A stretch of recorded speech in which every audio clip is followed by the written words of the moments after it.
them, shake them, give a pinky hug, hug, hug. Naapod-apod na ang 3,500 ka mga bags nga adunay sulod nga school supplies gikan sa lokal nga panggamhanan. Pinaagi sa City Social Welfare and Development Office diin nakabenepisyo ang mga child development centers sa South, North ug Central Districts. Tatawang kalipay sa mga ginikanan sa maong programa. Diin kini magsilbing dugang tabang kanila aron maminusan ang mga gastuhon sa pag-eskwela sa ilahang mga anak. Nakigduyog usab si Executive Secretary J.M. Relampagos sa pagpanghatag sa mga school supplies sa mga kabataan. Isip representante ni City Mayor Jose Y. Relampagos.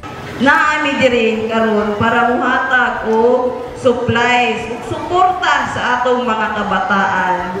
Pasensya kaayo kay na late, pero ang maayon madawat gyud siya sa atong mga kabataan. So atong palakpakan ang pagpanghatag og dugang materyales sa mga kabataan, matagtuig kini nga programa sa lokal nga panggamhanan.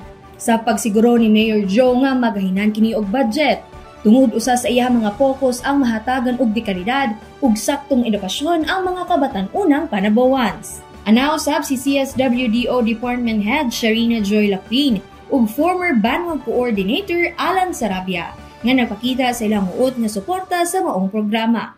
Apil na ang kapitan sa Barangay Litaw Panay, Honorable Antonio S. de la Cruz Jr., Barangay Datu Abdul, Honorable Warlito Saragilia, ug Barangay Santo Niño, Honorable Rosario O. Gotera. Kauban sa kamera si Louie Panagsagan, kini si Team Acevedo nga gikan sa City Information Office Broadcast Services.